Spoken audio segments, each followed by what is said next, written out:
We are Team ACES, and in this video, we are going to present our final year project on the title of SkipLinkNet, a novel segmentation model for prostate cancer analysis using MRI. Prostate cancer is the most common type of cancer diagnosed in the prostate of males, and early diagnosis will help patients to undergo treatment as soon as possible. Prostate can be partitioned into three distinct zones. They are transition zone, peripheral zone, and central zone. Zonal segmentation is the process of identifying and delineating the zones from the MRI data. Doing biopsy is a traditional way of diagnosing prostate cancer, but it is a painful procedure. As a result, imaging techniques were introduced to perform guided biopsy. There are several imaging techniques, but currently MRI is used for clinical usage due to its high resolution image output. But examining MRI images is a time-consuming and expertise-dependent process. So there are studies being conducted for automating the process of taking MRI images as the input, segmenting the zones, and ultimately segmenting the cancerous lesion by using deep learning techniques. The problems that we encountered include segmentation of base and apex slices of MRI is less accurate. It requires more training time for training current segmentation models. Motivation behind is early detection of prostate cancer through accurate zonal segmentation and monitoring this disease progression. The objectives of our research is developing a deep learning model that could accurately segment the prostate zones on MRI data. Those zones include whole gland segmentation, peripheral zone segmentation, and transition zone segmentation. And other objectives are developing a deep learning model that could accurately segment the cancerous lesion, and additionally, developing a web application to visualize those segmentation results.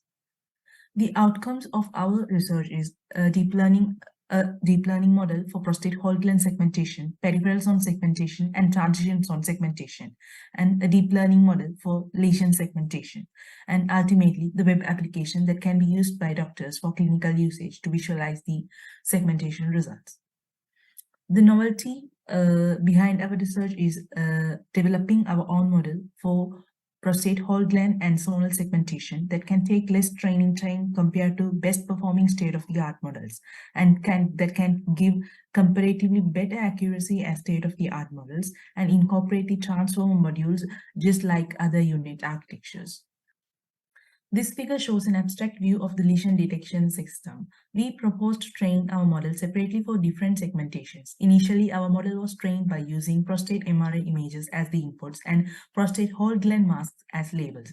Secondly, the model was trained by using prostate MRI images as the inputs and peripheral zone segmentation masks as labels.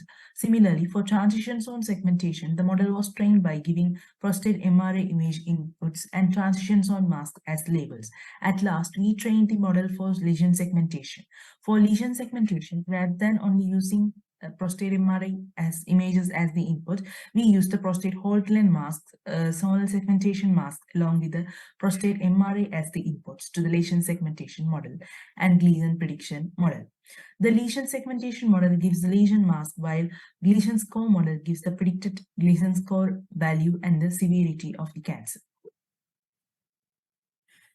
This figure shows methodology of our system. Firstly, we read the MRI images from the data set. Then we pre-process the images using pre-processing techniques, then do the data augmentation. Then we create the model using CNN and train them based on our requirements. After training, we test the model with the test data set and evaluate the model using evaluation metrics. SkipLinkNet is the model that we implemented on our own. It uses a modified version of unit architecture where it has 4 downsampling stages and 3 upsampling stages. In each downsampling stages, it performs 2 convolution operations with ReLU activation, following by max pooling. In each upsampling stages, it performs 3D upsampling operation followed by 2 convolution operations with ReLU activation.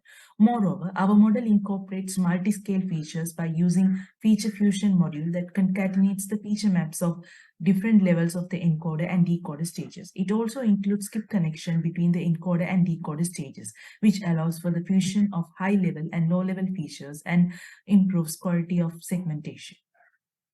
Now let's move into the experimental results. To evaluate the effectiveness of different models in segmentation, we trained and tested our model alongside the UNet and UNet 3 plus model. For whole gland, peripheral, and transition zone segmentation, we conducted a 5-fold cross-validation comparing the model's performance in terms of the dice coefficient, Jaccard index, and training time. The comprehensive results of these comparisons, including a summary table, are presented in the following slides.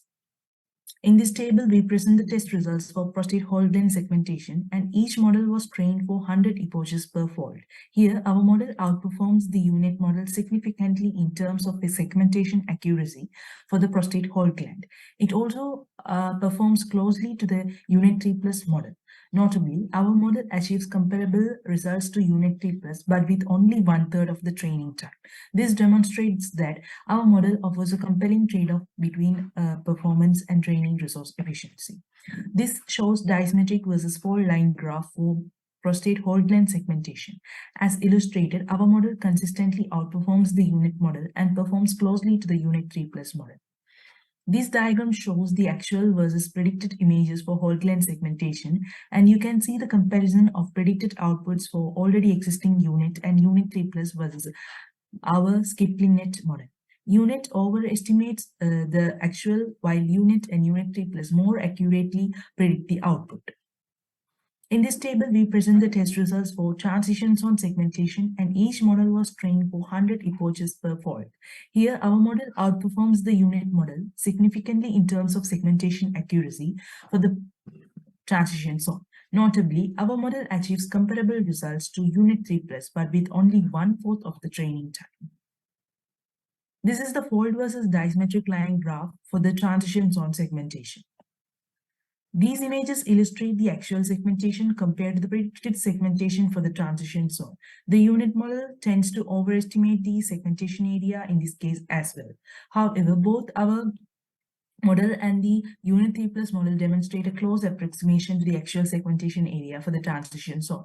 In this table, we present the test results for peripheral zone segmentation. Now, let's explore the folds and dismetric through a line graph specifically designed for peripheral zone segmentation. As illustrated, our model consistently outperforms the UNet model and maintains a close performance level to the UNet 3 plus model. Similarly to the previous observations, the UNet model tends to overestimate the segmentation area even in the case of peripheral zone.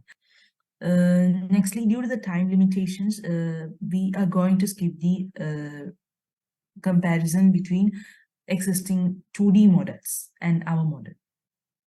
Here is the quick demo of our web application, which was created for the use of doctors and radiologists for visualizing the prostate segmentation, lesion segmentation, and Gleason score prediction. This is the homepage of our application. By using Browse Files menu, a user can upload the prostate MRI image of a prostate cancer suspected patient. When you click View tab here, user can see the slices of MRI images by moving this slider. In the 3D model menu, the user can be able to see the prostate whole gland segmentation. So by moving this slider, the user can see the zonal segmentation for each slices. At last, when user clicks a lesion tab, here you can see the lesion segmentation and including the lesion score predicted by. So for example, here this segmentation gives the lesion score prediction as 4 and it gives the message like biopsy needed and patient is at a high risk. In conclusion, we can say that for 3D based models, SkipLinkNet is our model, and it performs better than UNet and performs comparatively equal to the UNet 3 plus. And UNet 3 plus takes 3 times more the training time than that of SkipLinkNet model. For 2D based models, SkipLinkNet performs better than both UNet and UNet 3 plus model. And similarly, UNet 3 plus takes approximately 1.5 times more than the training time that of the SkipLinkNet model. For future work, we can say that since our model is common for image segmentation and not specific for prostate cancer, we can train it for different medical data sets segmentation, and also as our model requires less training time and it is memory efficient as well, we can embed transform modules in this skip connection and try to further increase the performance of the model. That's all. Thank you.